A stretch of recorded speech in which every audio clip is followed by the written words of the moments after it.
Listo, entonces vamos a dar inicio a la charla sobre el psiquismo y el arte, una visión desde Dalí y Van Gogh. Esta es toda la bibliografía que se utilizó para realizar esta charla el día de hoy y vamos a iniciar hablando de Salvador Dalí, el máximo representante del surrealismo figurativo. Vamos a hacer una breve introducción a quién era este artista. Salvador Felipe Jacinto Dalí y Domenech fue un artista español nacido en Figueras el 11 de mayo de 1904 y fallece en el mismo lugar el 23 de enero de 1989. Fue un pintor, escultor, grabador, escenógrafo y escritor español del siglo XX, que fue, así como acabo de decir previamente, el máximo representante del surrealismo. Pero, ¿qué es el surrealismo? ¿Cómo influye esto, digamos, dentro de lo que era Dalí, dentro del psiquismo de Dalí? Entonces, para entenderlo, el surrealismo es una teoría que propone lo inconsciente y lo irracional como medio para cambiar la vida, la sociedad, el arte y al hombre por medio de la revolución. Fue una teoría que fue en contra de todos los movimientos tradicionales que existían en ese entonces para el arte, para la vida, para la sociedad y para el hombre mismo, y se le asociaba con movimientos de izquierda también. Y hay que tener en cuenta que este movimiento tiene como base la teoría de la interpretación de los sueños de Sigmund Freud, que supone un rechazo a esa cultura tradicional basada en el poder de la razón y lo que busca es ir en contra de ella, ir en contra de la razón, ir en contra de toda la moral. Freud consideraba que todo sueño era interpretable, es decir, que encontraba un sentido, digamos, en la vida despierta. El sueño no era meramente una actividad somática, sino que era un acabado fenómeno psíquico de realización de los deseos y por lo tanto debe ser incluido en ese conjunto de actos comprensibles. Básicamente, él decía que era una actividad intelectual altamente complicada, debido a que relataba el deseo interno del inconsciente de las personas y lo mostraba, digamos, a una realidad consciente a través de los sueños, pero porque esos sueños no eran gráficos, porque esos sueños no mostraban el deseo puramente gráfico, digamos, de lo que se pensaba, de lo que se tenía retenido, porque la persona hacía una deformación onírica, como lo denominaba Freud, que básicamente se podría entender como una censura que realizaba en la misma persona que hacía su propia, digamos, contraparte contra su expresión de los deseos, porque tenían que estar censurados por algún motivo, tal vez no eran moralmente adecuados, tal vez no eran éticos. Y por eso el cuerpo tenía que censurarlos, por eso los sueños no eran gráficos. Y esto lo podemos ver a través de las obras de Dalí. Salvador Dalí era reconocido por sus impactantes y oníricas imágenes surrealistas. El primer ejemplo que tenemos de esto va a ser la pertinencia de la memoria, creada en 1931, y lo más probable sea la obra más conocida de Salvador Dalí, también denominada Los relojes blandos o los de relojes derretidos, que fueron interpretados como una referencia a la teoría de la relatividad de Einstein. Esta personalidad era una de las más admiradas por Salvador Dalí y fueron supuestamente creados tras una observación, digamos, despierto de Dalí viendo como unos quesos se derretían al sol en un caluroso día de agosto. Además, un dato interesante es que todos los relojes en esta obra marcan las 6, que era la hora considerada del surrealismo. La segunda obra de la que vamos a hablar va a ser La Tentación de San Antonio de 1946 y fuera de la imagen religiosa que naturalmente expone, Dalí era una persona muy, muy religiosa, muy creyente y llegó incluso a compararse a él y a algunos objetos que estaban conectados con Dios directamente. Pero aquí lo importante no es solo el factor religioso que demuestra, sino también los elefantes que podemos ver en el fondo. Los elefantes dalinianos, inspirados por el obelisco de la Piazza de la Minerva de Roma en Gian Lorenzo Bernini, suelen aparecer con patas largas, casi invisibles de deseo, se solía describir, y portaban unos obeliscos en sus lomos y todo era interpretado como un símbolo fálico. Y de esto es importante que lo tengan en cuenta porque vamos a hablar un poco más adelante de cómo, digamos, todas estas referencias fálicas o se podrían considerar sexuales influyen también dentro de del propio psiquismo de Dalí. Entonces, todo esto crea un sentido fantasmal de irrealidad. El elefante es una distorsión del espacio, explica Dalí, y también que lo que buscaba era que con esas patas tan delgadas contrarrestaran la idea de ingravidez. Y eso nos lleva también a recordar que Dalí no solamente fue un expositor en la pintura, sino también en la fotografía. Y por eso les traigo esta segunda. Ese concepto de ingravidez no solo fue imaginado, digamos, en el arte de la pintura gráfica, sino también en la fotografía. La siguiente obra que tenemos acá es el Atomicus Dalí, una fotografía tomada en 1948 de Philip Halsman, que lo que busca es explorar la idea de suspensión, de ingravidez, donde explora esa idea a través de gatos que vuelan, un cubo de agua que se está lanzando y digamos da la ideación de que ha estado flotando en el aire y el mismo Salvador Dalí experimentando esa experiencia de ingravidez. Entonces, a través de las palabras del creador del surrealismo, a quien se le atribuye la, digamos, la imaginación o la ideación de este concepto es André Breton. Él denominaba el surrealismo, que es un puro automatismo psíquico por el cual se intenta expresar verbalmente o de cualquier otra manera el funcionamiento real del pensamiento en ausencia de cualquier control ejercido por la razón, al margen de toda preocupación estética o moral. Pero entonces, ¿por qué es importante pensar en esto, no? O sea, porque, digamos, Dalí tenía, o sea, porque tenemos que hablar del surrealismo, porque tenemos que expresar esto. Y aquí es donde inicia el psiquismo de Dalí como tal. El surrealismo implicó una nueva visión y una utilización del inconsciente como una fuente de inspiración. Hay que tener en cuenta que a la edad de 21 años, Dalí comienza a leer ávidamente la interpretación de los sueños de Freud, obra que consideró uno de los descubrimientos capitales de su vida, la cual marcó su pensamiento estético e inició su relación idealizada con el mismo Freud y el psicoanálisis, pues se le permitió hacer sus propias interpretaciones de sus sueños, de sus experiencias personales, al igual que expresar y plasmar en el lienzo todas sus fantasías diurnas y también las oníricas. Pero hay que tener en cuenta que esta corriente artística tenía sus bases en una teoría del estudio del automatismo psíquico, se le denominaba, que lo que buscaba era expresar esa acción real del pensamiento, o sea, la propia acción, digamos, mental que uno realiza mediante diferentes canales y se propone liberar a la misma mente esas limitaciones de la razón o de cualquier cuidado moral o estético, con el fin de buscar las asociaciones de ideas, creyendo que pues hay una realidad superior que subyace a esas propias asociaciones. Y a través de esto vamos a tener que en los primeros años como artista de Dalí, él y sus compañeros organizaban encuentros experimentales con el inconsciente a través de sueños provocados por drogas e hipnosis.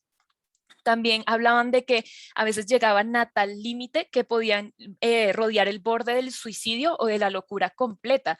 Y esto les permitía dar lugar a esas fantasías, generar el contexto ideal para el nacimiento de una nueva experiencia que podía ser estética y literaria. Y esto lo hacían a través de escribir rápidamente sin detenerse para hacer una segunda lectura o corregir lo que sea. Otra actividad que también podían realizar en encuentros experimentales, por ejemplo, con estados autoinducidos de hipnosis o de trance y registrar la experiencia de estos fenómenos. También existe una teoría que decía que Dalí era consciente de cómo y en qué momento soñaba y podía despertarse a los minutos para lograr escribir exactamente ese sueño y lograr plasmarlo después en sus obras. Pero hay que tener algo en cuenta cuando hablamos del surrealismo de Dalí y es esto cómo lo afectó a él. El surrealismo no solo fue, digamos, su forma artística de demostrar, digamos, esta tendencia, estas ideas, estos sueños, sino que va más allá porque lo volvió algo parte de su estilo de vida. La vida de Dalí, y como lo vamos a repasar más adelante, se consideraba un surrealismo. Él vivía su vida a través de esta tendencia y por ende mostraba comportamientos que tal como dice la teoría podía rayar lo inmoral a veces. Entonces, aquí es donde realmente nos empezamos a plantear cuál era su trastorno mental. Y aquí tenemos una frase muy curiosa que decía Salvador Dalí. Él afirmaba que la única diferencia entre un loco y yo es que yo no estoy loco. Entonces, la mayor patología que se le detectó a Dalí era su narcisismo. Como artista extremadamente imaginativo, manifestó una notable tendencia al narcisismo y a la megalomanía, cuyo objetivo era atraer la atención pública, pero aquí es donde realmente hay que plantearse qué tanto era para atraer la atención pública y hasta qué punto era real, era parte de él. Entonces hay que tener en cuenta que Freud define que aquellos casos en los que el individuo toma como objeto sexual su propio cuerpo y lo contempla con agrado, lo acaricia, lo besa hasta llegar a una completa satisfacción, es una persona narcisista. Y en su libro En Introducción al Narcisismo, habla de que este narcisismo se genera por un desarrollo de la libido que sufrió alguna perturbación.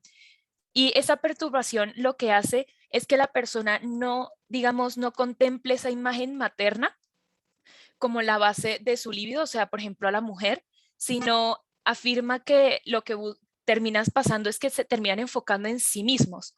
Básicamente, de acuerdo a lo anterior, se evidencia una movilización de la libido objetal hacia el yo, o sea, hacia la persona misma, y convierte en su propio cuerpo, o sea, su yo, en un objeto, pues, de deseo. Entonces, esto lo vamos a ver, digamos, en las teorías artísticas de Dalí. Aquí tenemos una frase que también solía decir mucho a la prensa, que es: cada mañana al levantarme experimento un supremo placer, ser Salvador Dalí. Entonces acá es donde realmente nos empezamos a plantear, ¿era narcisista Dalí? Entonces vamos a tener que, de acuerdo a todo lo anterior, encontramos que en la obra de Salvador Dalí, en el periodo comprendido entre los años de 1929 y 1931, el principal objeto, digamos, de imaginación onírica de Dalí, por el cual va a trabajar varias de sus obras, va a ser la masturbación, el narcisismo y una imagen homosexual ambigua de sí mismo, que van a conformar el eje central de su actividad creativa. Y aquí tenemos la prueba. Durante esta etapa de actividad creativa, Dalí produce un poema y un cuadro titulados El Gran Masturbador. Es el cuadro que tienen a mano izquierda, el más grande, donde a partir del autoanálisis, la sublimación de sus pervenciones, perturbaciones y el exhibicionismo como tal de sus represiones y sus temores, o sea, de su inconsciente, permite la posibilidad de realizar una reflexión sobre su proceso creativo. O sea, Dalí consideraba, digamos, su propio cuerpo y su masturbación como algo completamente creativo, algo completamente de él. Y al lado tenemos una pintura que es el vuelo de una abeja alrededor de una granada un minuto antes de despertar, que esta obra es curiosa porque es la primera vez que vemos esos elefantes dalinianos del cual habíamos hablado previamente. Es la primera vez que vemos que Dalí expone esa imagen como con sentido fálico del elefante con el obelisco. Y no solo eso, sino que notemos el cuerpo desnudo de la mujer que reposa, pero el cuerpo no se ve con deseo, no es un cuerpo representado con el deseo propio de Dalí, lo vemos con dos tigres saltándole encima y con un arma apuntándole. O sea, no, él no ve a la mujer como una representación de deseo, no es como el gran masturbador que se, digamos, se veía a sí mismo. Entonces acá vamos a hablar un poco, a modernizar un poco ese narcisismo freudiano, y vamos a hablar del trastorno narcisista de la personalidad definido como lo haríamos hoy en día con el DSM-5. Recordemos que es un trastorno de la personalidad del grupo B, se caracteriza por un patrón general de grandiosidad o de sentimientos de grandeza, necesidad de adulación y falta de empatía, pero es que no solamente, digamos, la atracción sexual hacia sí mismo podía representar ese narcisismo, sino que tenemos que tener en cuenta que esta va a comenzar en las primeras etapas de la vida adulta y se presenta en diversos contextos y que se va a manifestar por 5 más de los hechos siguientes. Dalí, en la época en la que empezó a mostrar sus primeras tendencias narcisistas con estas obras, tendría apenas 25 años. Entonces podríamos empezar a pensar que sí, que estaba en sus primeras etapas de la vida adulta. Y hablaba de que tenía sentimientos de grandeza, era prepotente, estaba absorto en sus fantasías de éxito, de poder, de brillantez, de belleza o de amor. También tenemos que era la creencia de que son únicos y especiales, que solo pueden asociarse con las personas que sean igual o más alto nivel que ellos. Vamos a tener que también se caracterizan por una necesidad de ser admirado incondicionalmente, tener un sentido exagerado de la propia importancia de sus derechos, y normalmente utilizaban o explotan a terceros para lograr sus propios objetivos. Entonces, ¿cuál es la hipótesis aquí? La idea aquí no es plantear que, o afirmar, mejor dicho, que Dalí era narcisista. La idea aquí es generar un tema de debate, un pensamiento de que todos los que estamos escuchando esta charla, digamos, sí, con estas pruebas, con estos planteamientos, yo creo que la hipótesis de que Dalí era narcisista era de verdad. O por el contrario, había otras teorías que decía que era simplemente su imagen artística y Dalí no creía en nada lo que, digamos, de lo que decía o de lo que hablaba. Entonces, aquí tenemos una frase larga pero importante que él decía: el erotismo, las drogas alucinógenas, la ciencia nuclear, la arquitectura gótica de Gaudí, mi amor por el oro. Hay un denominador común en todo eso. Dios está presente en todo. La misma magia está en el corazón de todas las cosas y todos los caminos conducen a la misma revelación. Somos los hijos de Dios y todo el universo tiende hacia la perfección de la humanidad. Pues aquí mismo podemos evidenciar ese amor por el oro, o sea, por lo que él hablaba, la forma en la que a veces se llegó hasta a comparar con el mismo Dios, o decir que Dios estaba en todo, digamos, lo terrenal, lo básico, que él era lo que él admiraba. Y no solamente esa parte, una curiosa costumbre que tenía Dalí era quedarse con todos los bolígrafos con los que firmaba sus autógrafos, diciendo que cada cosa que él tocaba se convertiría en una futura obra de arte. También podemos verlo en su elección de mascotas. Abajo en las imágenes podemos verlo con su ocelote babú. Era un animal bastante exótico, lo llevaba a todas sus presentaciones públicas para llamar la atención y incluso lo llegó a montar en un transbordador de lujo en Francia. Además, una de las imágenes también es él paseando por las ciudades de Nueva York, por el metro, con un oso hormiguero y pues obviamente llamando toda la atención pública. También hay relatos sobre cómo él era entrevistado en algunos programas para un programa americano denominado 60 Minutos. El artista no dejó de referirse en sí mismo en tercera persona y solía decir que Dalí es inmortal y que nunca moriría. En otra de sus apariciones en televisión llegó cargando un sofá hecho con cuero de rinoceronte, diciendo que ningún otro lugar era digno para que él se sentara menos que fuera ese, y no se sentó en otro lugar menos en ese sofá de rinoceronte. También fue conocido por evitar todas las propinas en los restaurantes, prefería dibujar los cheques o los billetes con los que iba a pagar, diciendo que eran obras de arte muchísimo más valiosas que cualquier dinero como terrenal que les podía entregar. También nunca se les conoció novia, nunca se le conoció una esposa, no, más de una vez llegó a hablar también que se sentía sentía cierta repulsión hacia el cuerpo femenino y pudimos evidenciar anteriormente, pues él sentía placer de su propio cuerpo. También solía decir que él jamás moriría porque su arte lo haría inmortal. Se le hizo muchas asociaciones con grupos, digamos, extremistas militares, como fue la época de Franco en España. Y Dalí solía decir también que apoyaba a estos regímenes porque había que hacer una limpieza de las plagas de Europa. Obviamente su propia imagen, sus autorretratos, su casa, todo evidenciaba ese amor que sentía por sí mismo y su arte también fue, digamos, como lo vimos previamente, una gran parte de la evidencia de su inconsciente y de lo mucho que él sentía esos sentimientos narcisistas, por decirlo así, por él mismo. Entonces, aquí con Dalí esta es la idea, es plantear esa hipótesis. ¿Ustedes qué piensan? ¿Que Dalí era narcisista? ¿Que realmente no lo era? Esa es la idea aquí. Si, en mi opinión, si me preguntan a mí, yo sí creo fielmente que si Dalí hubiera estado en este siglo, tendría su diagnóstico de trastorno de personalidad narcisista. Ahora vamos a pasar con el otro extremo. Vincent Van Gogh, uno de los principales exponentes del postimpresionismo. Asimismo, como hicimos con Dalí, vamos a hablar un poco y presentar a Van Gogh. Vincent Willem Van Gogh fue un artista holandés nacido en Zurdet el 30 de marzo de 1853 y fallece en Auvers, Francia, el 29 de julio de 1890. Fue un pintor, ilustrador botánico, dibujante, grabador, dibujante arquitectónico, aguafuertista, litógrafo y artista gráfico del siglo XIX y del siglo XX. También vamos a tener que la mayor parte de su vida fue conocida por las cartas que se enviaba con su hermano Theo, que fueron guardadas por la esposa de este mismo y fueron traducidas para que pues podamos saber la historia de este pintor. Se estima que hay más de 600 cartas que fueron escritas a lo largo de la vida de Van Gogh y a través de estas que vamos a hablar de lo que conocemos de su vida. Entonces vamos a hablar un poco de ese postimpresionismo. Asimismo, con Dalí, Van Gogh reflejaba muchísimo su psiquismo a través de su arte. Y hay que tener en cuenta que el postimpresionismo es un término histórico-artístico que va a aplicar a todos los estilos de arte a finales del siglo XIX y principios del siglo XX, posteriores al impresionismo, como dice su nombre, y lo importante es que todos sus exponentes lo que buscaban era ir en contra del deseo de reflejar fielmente la naturaleza. Veníamos de una época artística muy realista, donde veíamos esos paisajes que parecían unas fotografías de ese entonces, y ellos lo que buscaban era romper ese ideal de reflejar fielmente la naturaleza y buscaban más una representación subjetiva del mundo. Entonces, cuando nosotros vemos a Van Gogh, vemos paisajes que uno entiende que son paisajes, pero realmente cuando uno los mira de cerca son brochazos que parecen no tener sentido. Entonces, es como ver el mundo de una forma subjetiva.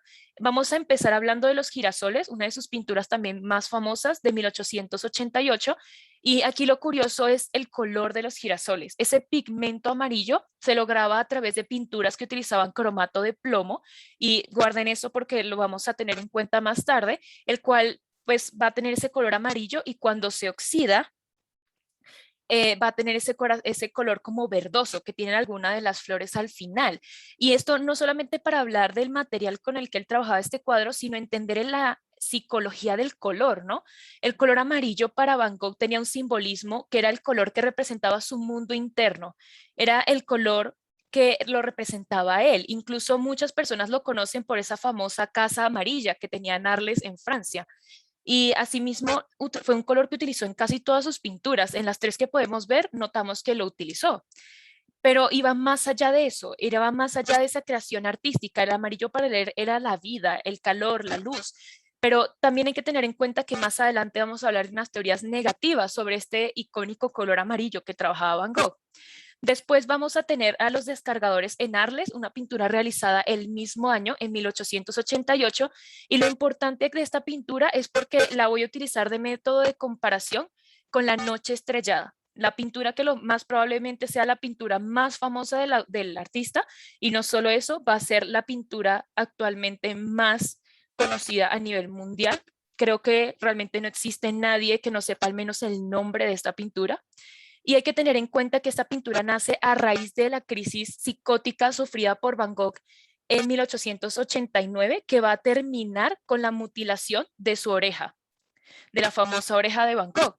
Entonces hay que tener en cuenta que esta noche estrellada representa la vista desde la ventana que estaba en su habitación, digamos, en el asilo en el que se internó después de tener esta crisis, y fue pintada justo antes del amanecer.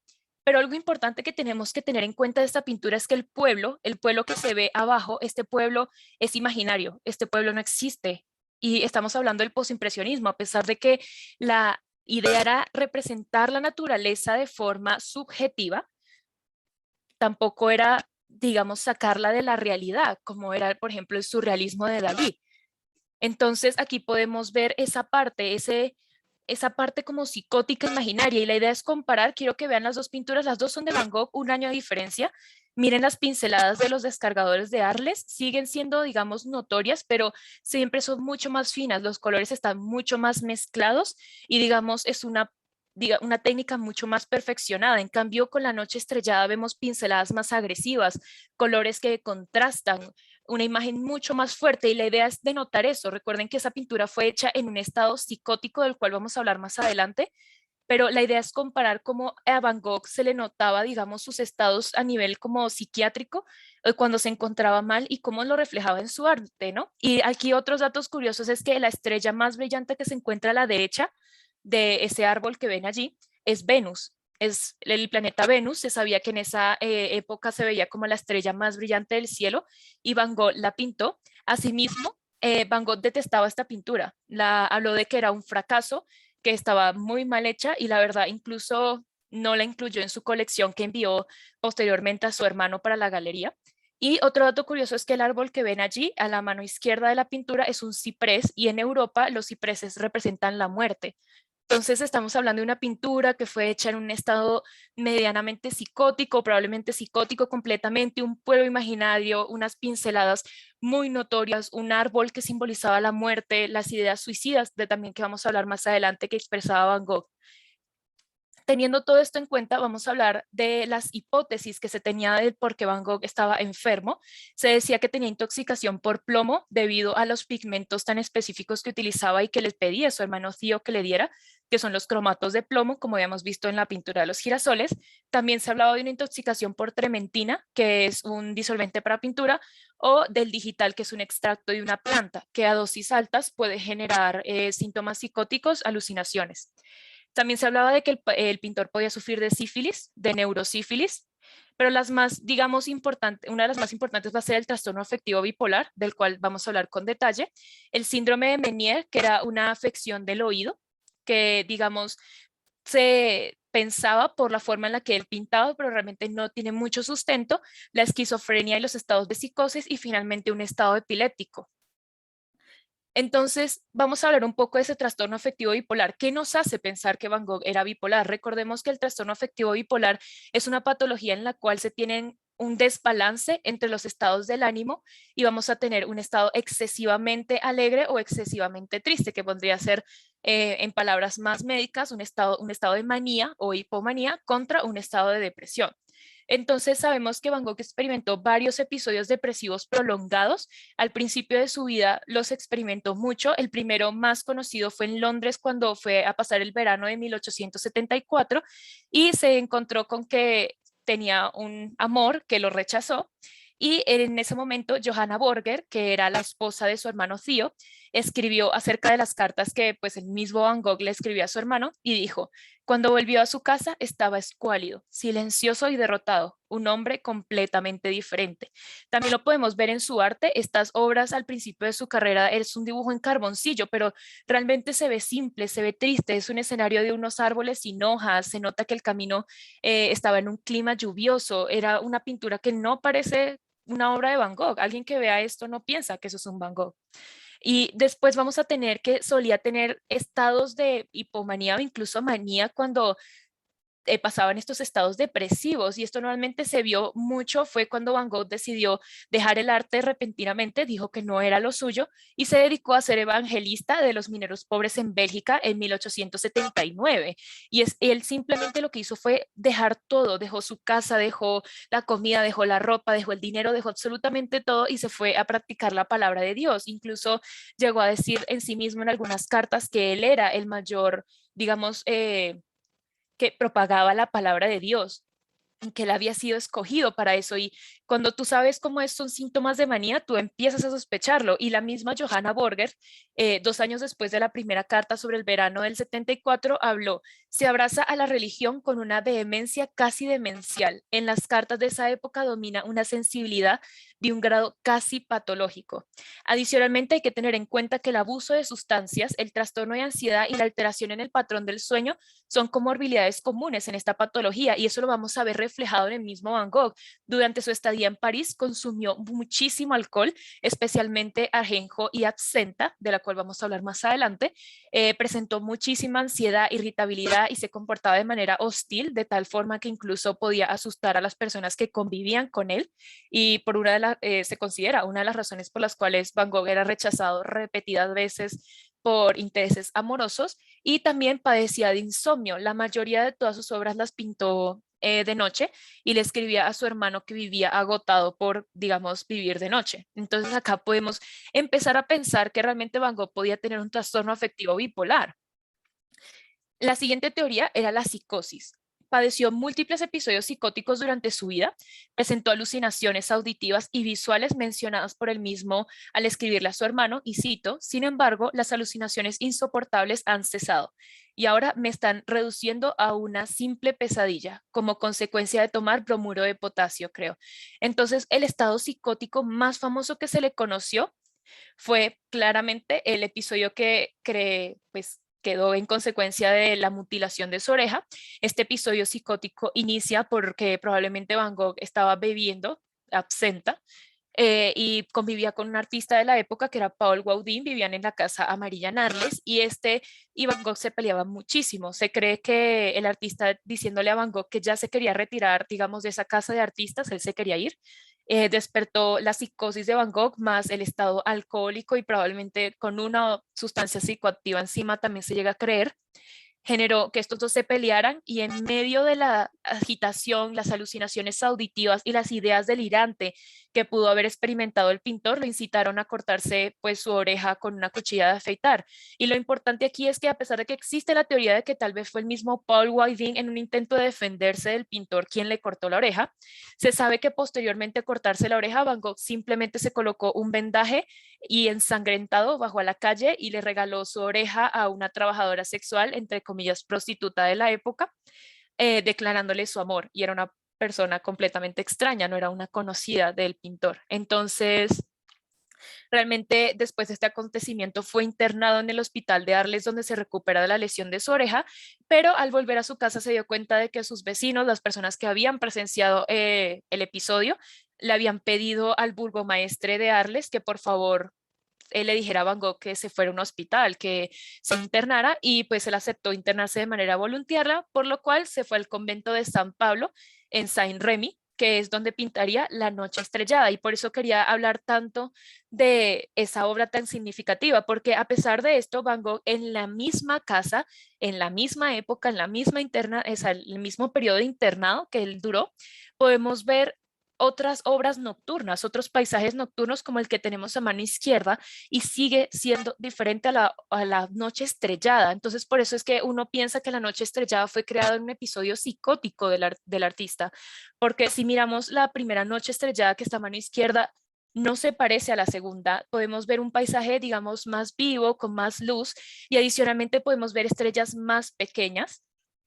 Las pinceladas siguen sin ser tan agresivas y no vemos, digamos, ningún elemento imaginativo. Esta era una escena desde el puerto que se podía ver en Arles, entonces realmente no estamos viendo nada que sea fuera de lo que parece un postimpresionismo normal. Mientras que en la noche estrellada tenemos estos elementos arremolinados, unas estrellas muy brillantes, con un Venus muy brillante, con una luna muy grande. Vemos el ciprés, que es el símbolo de la muerte, y ese pueblo imaginativo abajo. Entonces, sigue sin ser como constante ese arte que realizaba el pintor.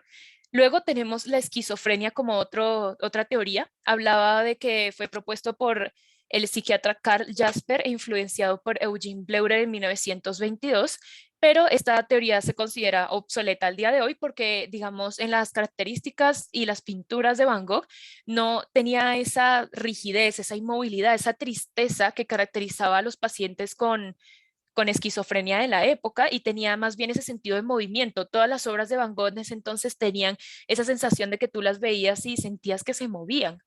Entonces, después se propuso plantear el diagnóstico de un trastorno esquizoafectivo, que recordemos que por definición del DSM-5 es un trastorno que se manifiesta con una combinación de síntomas de la esquizofrenia, que van a incluir las alucinaciones o los delirios, y los síntomas del trastorno del estado de ánimo, como van a ser la depresión y la manía, que expusimos cuando hablamos de trastorno afectivo bipolar. Entonces, la diferencia con esta esquizofrenia va a ser que Van Gogh no presentaba esa abolición o esa disminución de la expresión emocional y un deterioro cognitivo, pero sí tenía algunos síntomas del trastorno esquizoafectivo, como por ejemplo eran los trastornos de la alteración del lenguaje, la comunicación. También sabíamos que tuvo un fuerte deterioro del desempeño laboral. Él ya no buscaba vender sus pinturas, él ya pintaba y las coleccionaba o se las enviaba a su hermano Theo. También tenemos una disminución del desempeño académico, social, un descuido de la persona como tal, del cuidado personal, y una ideación y comportamientos suicidas que fueron también muy evidentes en Van Gogh. Y algo hay que tener en cuenta es que Van Gogh tenía muchísimos factores de riesgo que podían ser asociados a este diagnóstico. A pesar de que la etiología del trastorno esquizoafectivo no está clara, se sabe que tiene factores de riesgo como un antecedente familiar de esta patología. Se sabe que una de las hermanas de Van Gogh tenía esquizofrenia. Adicionalmente, había eventos estresantes que podían provocar los síntomas, como fue el desamor, cuando su hermano se casó, cuando nació su sobrino. Además, se sabe que Van Gogh tenía una fuerte ingesta de absenta, que es un licor muy famoso de la época en Francia entre los artistas y los escritores. Era de un fuerte color verde debido a que la absenta se da por una planta, y que cuando este licor no se realizaba de manera correcta o se sobreedificaba, podía generar síntomas psicóticos o empeorar síntomas psicóticos. Además que tenemos que el pintor fumó muchísimo tabaco, utilizaba drogas psicoactivas, y que tenía muchísimas ideaciones suicidas que le dijo a su propio hermano. Incluso pues lo vimos también en sus pinturas y en todo lo que hemos estado hablando. Otra teoría que tomó mucha fuerza fue la epilepsia del lóbulo temporal. Esta fue confirmada por Grastaut. Grastaut era un neurólogo, el doctor fue un gran neurólogo, también epileptólogo francés de 1915 más o menos, que revisó de manera exhaustiva la correspondencia con su hermano Theo y tuvo acceso a las notas del doctor Gachet, quien fue el psiquiatra de Van Gogh durante su estadía en Francia.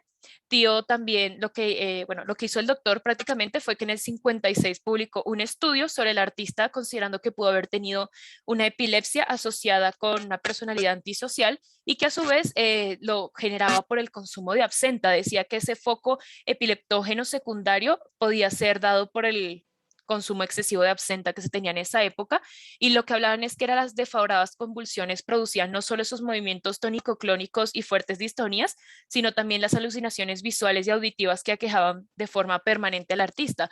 Y eso también explicaría, digamos, por qué La Noche Estrellada tiene esas pinceladas tan fuertes. Otra teoría dice que estaba sufriendo esos movimientos tónico-clónicos y que por lo mismo las pinceladas no eran tan finas, sino que las tenía que hacer de manera brusca.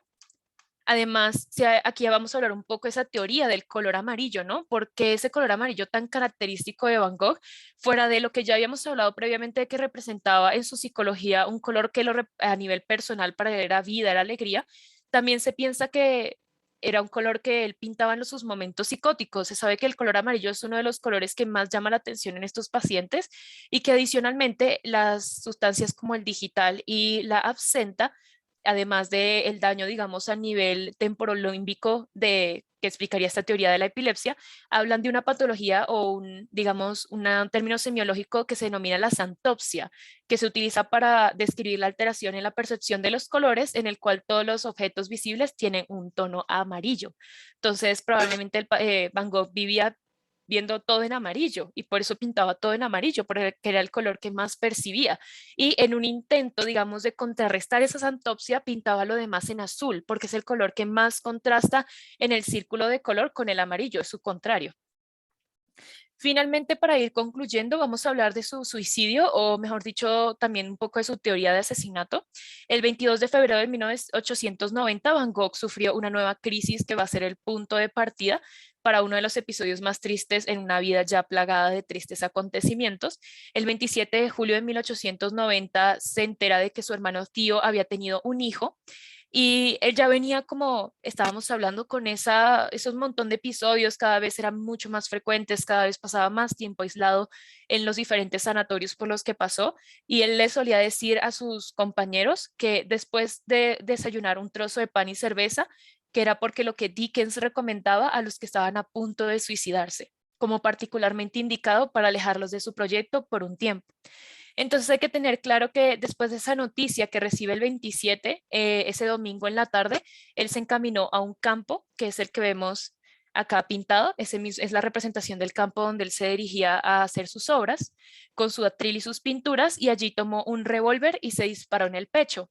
Se detiene la teoría de que ese disparo fue hecho con la misma intención que la mutilación de su oreja. Él no pensó que iba a ser un disparo mortal y se las arregló para volver a la posada donde se estaba quedando, donde fue descubierto por el dueño y fue llevado con un doctor, y al mismo tiempo se llamó también a su psiquiatra para saber qué hacer con Van Gogh. El hermano llegó al día siguiente en un estado completamente de desesperación, y Tío, en las últimas cartas donde habló sobre la muerte de su hermano, decía que él se la pasó abrazándolo y hablándole en holandés, pero que el mismo Van Gogh parecía ya resignado con su destino. Y él escribió: él mismo quería morir. Cuando me senté a su cabecera y dije que trataríamos que mejorara y que esperábamos que nos ahorre ese tiempo de desesperación, me dijo: la tristeza durará por siempre.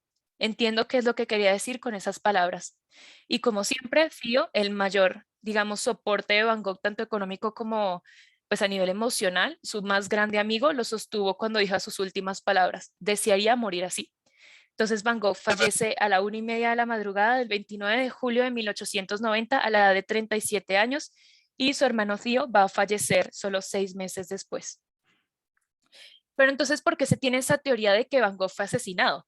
Porque en 2011 surge esta teoría que postulaba que él no se suicidó, sino que fue un disparo accidental efectuado por unos chicos que jugaban en el mismo campo donde él se dedicaba a pintar, debido a que en una biografía publicada sobre el artista denominada Van Gogh, La Vida, historiadores graduados de Princeton en Historia de Artes, Stephen Neiffer y Gregory White Smith, ellos hablaron de que existía la teoría de que el disparo provino de dos hermanos que eran René y Gastón Secretán, que eran unos adolescentes que veraneaban en Auvers, donde se suicidó o fue asesinado Van Gogh, y que eran conocidos por el pintor, y que por lo mismo él dijo que nunca quería, digamos, incriminarlos, y se autoinculpó por el disparo. Entonces, según Naifle, el historiador, él decía que los testimonios que dio René cuando habló de Van Gogh en 1956 eran como no eran sólidos, eran como inculpadores. Pero hay que tener en cuenta que ya después Esta teoría no se confirmó con otras pruebas ni fue aceptada por la mayoría de la comunidad académica. Incluso el Museo de Van Gogh, que se encuentra en Ámsterdam, considera prematuro valorar las conclusiones a las que se llegaron estos autores y por ende la teoría ya no tiene tanta fuerza. Se sigue considerando y bajo las pruebas que hemos presentado ahorita que Van Gogh sí se suicidó. Por último, vamos a tener esta pintura hecha por una artista colombiana, María Camila Vélez Flores, que llamada Fraternidad. Esta pintura muestra a los dos hermanos, pues, con los perfiles combinados. Y como última reflexión, entender que los últimos años de la vida de Van Gogh estuvieron marcados por sus permanentes problemas mentales, que lo llevaron a ser recluido en sanatorios, así como por la estrecha relación con su hermano, quien lo sostenía económicamente y lo alentaba moralmente. Su comportamiento agresivo y solitario lo hacen ser un paria de los diferentes sitios donde habitaba y lo hicieron vivir una vida de frustraciones amorosas al ser rechazados por cada una de sus pretendidas. Y así damos por concluida esta charla. Espero que la hayan disfrutado muchísimo y vamos a dar el espacio para las preguntas.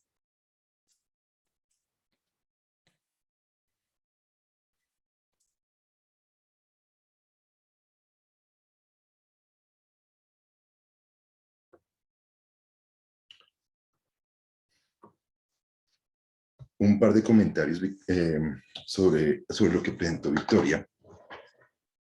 Uh, pues, primero felicitarte por tu charla, muy completa y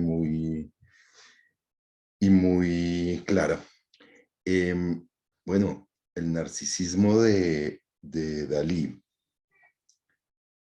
pues uno siempre tiene el problema cuando hace diagnósticos en este tipo de figuras, que uno siempre está haciendo un diagnóstico retrospectivo, ¿verdad? Ahorita, antes de empezar la charla, estábamos hablando sobre los trabajos de un psicoanalista colombiano, Simón Bransky, y él alguna vez en algunos libros plantea como el acto creativo de entrada es un acto que tiene inherente un algo de agresión. Cuando uno es creativo, de alguna forma uno coge lo de adentro y se lo pone al mundo, para que el mundo lo vea. Uno se preguntaría también qué artista famoso puede no ser, aunque sea un trin narcisista. Y vale bastante la pena también hacerse la pregunta hasta qué punto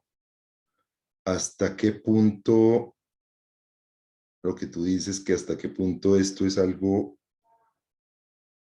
que el hombre se lo creía, y hasta qué punto se vuelve como un personaje artístico, y hasta qué punto empieza a vivir el personaje artístico. Yo escuchaba eso y decía, hombre, esto se parece muchísimo a cualquier estrella de rock moderno. ¿No? Se puede parecer como estaba pensando en Marilyn Manson, cómo empezó siendo como esta figura ahí como aterradora, y termina siendo realmente y viviendo realmente toda esta historia de terror. Pero también uno se pregunta, bueno, ¿qué punto es toda esta teatralidad? Ahí alguien en los comentarios había hablado de histeria, y creo que ese sería como el otro eje de personalidad importante para pensar en Dalí, el histrionismo. Ya, usualmente, y acuérdense, los trastornos de personalidad y las estructuras de personalidad no son dimensiones tan bien delimitadas como uno quisiera, son más un espectro. Entonces, usualmente, el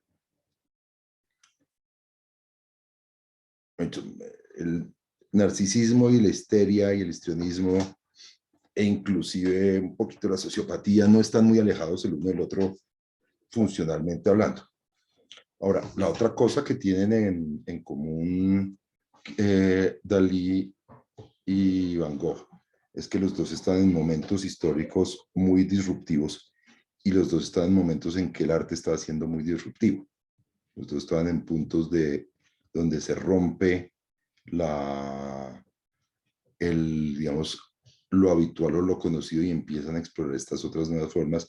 También, digamos, están como moviéndose mucho en estos momentos en que el mundo está oscilando entre una liberalización y un conservadurismo así muy rígido. Entonces, digamos, esos movimientos usualmente no se pueden dar sin un poquito sin un poquito de presión. Y con respecto al pobre Vincent, pues sí, digamos, todo lo que plantea Victoria también son como las hipótesis eh, que se han estudiado. Mucha gente ha hablado sobre la psicopatología de Van Gogh. Todas estas hipótesis son como las hipótesis más frecuentes. La absenta un comentario, la absenta era tóxica por sí misma, no tenía tanto que ver con la preparación. La absenta era tóxica porque era un preparado verbal, venía del ajenjo eh, y venía con un montón de productos herbales, entonces tenía muchas cosas tóxicas y la absenta a dosis altas era alucinógena. Entonces esta gente entre se emborrachaba y además es de un contenido alcohólico severo. Hoy día la absenta es ilegal en muchos países desde hace varias décadas, desde el principio siglo. Hoy día se consigue en algunos lugares del mundo, no se puede preparar, todavía hoy día en Estados Unidos no se puede preparar absenta con la fórmula original, ni en Inglaterra ni en varios lados de Alemania, pero hay algunos países en Europa que creo que sí se puede conseguir una absenta parecida a la que tomaba esta gente. Y tiene algo así como un 30 y pico por ciento de porcentaje de alcohólico, es una cosa bravísima. La otro detalle interesante para pensar con Van Gogh es la historia de la infancia. Van Gogh viene de una familia muy estricta con un padre que había sido un padre que era predicador de eso, de ahí venía la religiosidad. Y Van Gogh es el segundo. Antes de Van Gogh habían tenido otro hijo que también se habían llamado Vincent, que había muerto muy temprano. Y después viene Vincent y le ponen el mismo nombre del hermano. Y eso también mucha gente ha hipotetizado como forma parte de un poco de la... Primero le hablamos mucho uno de la estructura de la familia, que probablemente es una estructura familiar bastante psicótica. Y segundo, le habla mucho también a uno de que, pues este es un hombre que desde entrada creció desde el principio sintiendo que estaba en el lugar equivocado.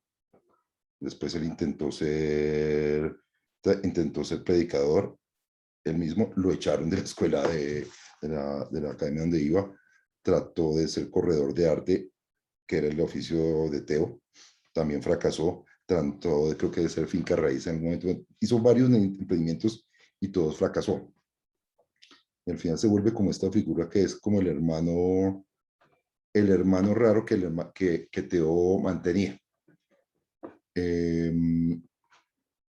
Eso como comentarios, y aquí veo que están colocando unas preguntas, no sé, Victoria, si miramos estas preguntas que están haciéndolo la Sí, gente. claro. En el chat hicieron una pregunta, dice Laura Sofía, me gustaría saber con respecto a Dalí, se supone que Dalí era un showman, por así llamarlo, es decir, ¿se podría hacer un diagnóstico a una persona con esos comportamientos sabiendo que son adrede y que se dice que Dalí no era así cuando estaba con personas extra presentes? Sin mencionar que la construcción del personaje fue la mano de Gala. Una pregunta muy buena y muy interesante, y es cierto, o sea, hasta qué punto de golpe esto era más un personaje, hasta qué punto era un acto grande, y hasta qué punto, digamos, empieza Gampe un poco a creérselo, a vivir a punta de eso. Acordemos pues que también era un momento en que el arte en general, los artistas eran más o menos los rockstars de la época, ¿no? Y que además él era, y que además eso era bastante lucrativo para ellos al final del día, ¿no? Pero sí, yo pienso que es una cosa que uno también tiene que considerar como posibilidad.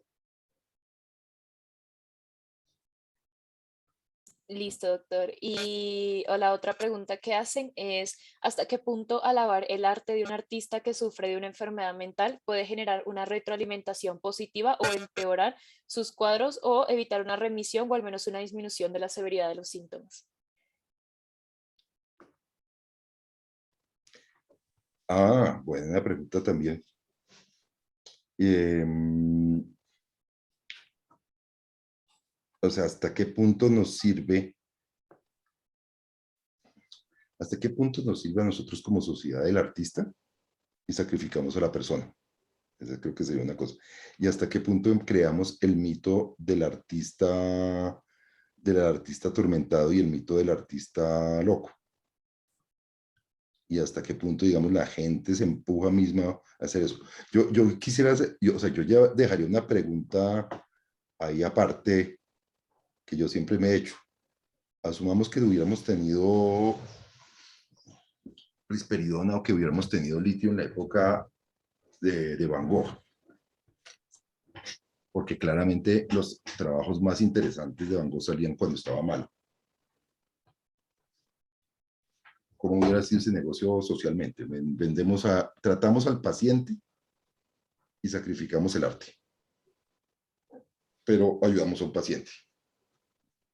Y otra pregunta, ¿qué hubiera pasado si hubiera tenido una enfermedad mental bien tratada o parcialmente tratada? De golpe hubiera podido vender cuadros o de golpe podría haber vendido, haber sido un poquito más funcional. Acordemos que así la muerte de él haya sido por homicidio, por accidente o no haya sido suicidio. En cualquiera de los escenarios, la muerte termina siendo la consecuencia de un problema comportamental. O sea, los pacientes psiquiátricos también terminan muertos por homicidio por su misma condición, ¿verdad? Entonces, la muerte por la vía que lo hubiéramos cogido es una consecuencia de su enfermedad mental. Pero es una pregunta interesante y creo que es una cosa para pensarlo en términos de prevención, pero también en términos de cómo hacemos cuando lidiamos con personas muy creativas con enfermedad mental. Es una pregunta ética, yo no creo que la podemos responder aquí, pero es interesante.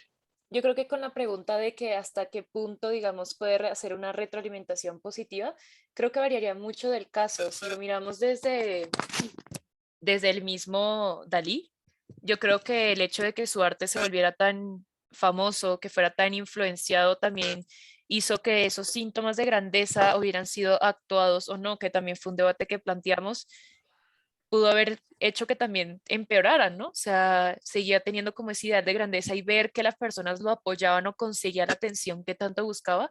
En cambio, Van Gogh, su arte no fue significativo hasta después de que él fallece. Mm. Entonces, yo lo veo más como algo que aliviaba sus síntomas, que lo ayudaba más como a sacar toda la negatividad o una gran parte y pintaba ya al final más como por una terapia o como por una necesidad. Casi como si él no pintara por vender, ¿no? Casi como si él no Sí, hubiera pintado por profesión, sino porque lo hacía, porque era como... Y eso hace sentido porque él pintaba de una forma un poco obsesiva, ¿no? sí, Entonces él incluso entraba en días y los días y días. sanatorios tenía sus estudios de arte. Los sanatorios les permitían tener su estudio de arte dentro. Sí, el Otra pobre, pregunta que hacen, perdón, doctor, sigue. no, nada, comentario, el pobre Teo le trataba de vender los cuadros siempre, nunca pudo. Y Teo al final cuando murió él estaba quebrado, Teo. Y de hecho nosotros terminamos conociendo a Van Gogh, fue por la viuda de Teo, que Sí. después cogió el trabajo de Van Gogh y cogió todos los cuadros y todo eso y empezó a moverlos mucho más tarde, como en 1910, 12 más o menos por esa época.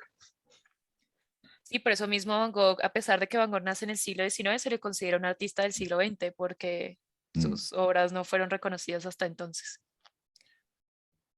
La Aquí hay una hipótesis. duda. Ajá. Piden, hay una teoría más reciente, según los historiadores Hans Kaufmann y Rita Wildegans, de que Van Gogh era homosexual, posiblemente bisexual, con una atracción enorme hacia Paul Gauguin. Siguiendo esta teoría, ¿qué tanto pudo haber influenciado la represión de su sexualidad sobre sus diagnósticos psiquiátricos? Haría sentido, haría sentido. eh, Haría sentido, teniendo en cuenta de la religiosidad, ¿no?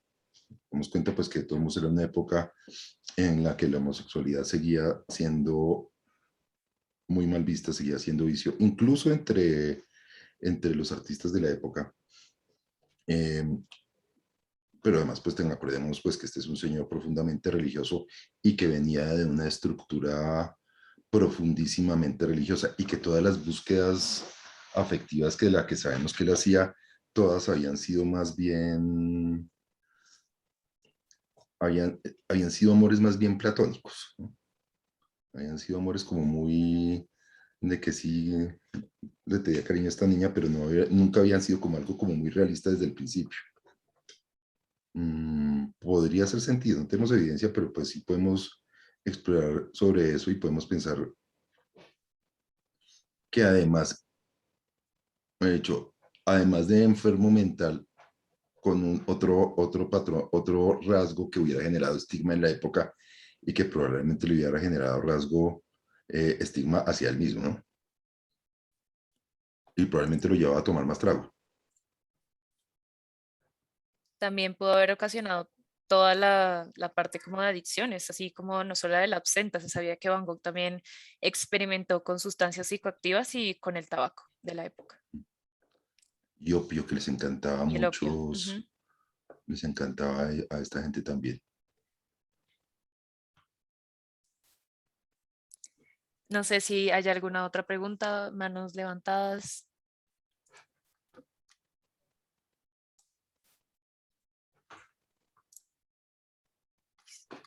Bueno, entonces creo que ya no hay más preguntas. Ya enviaron el link para los miembros de la asistencia al chat de la sala y la palabra clave va a ser surrealismo. Espero que hayan disfrutado muchísimo la charla. Muchísimas gracias, doctor, por acompañarnos el día de hoy. Gracias a ustedes. Fue todo un placer. Hasta buenas noches. Buenas noches, doctor.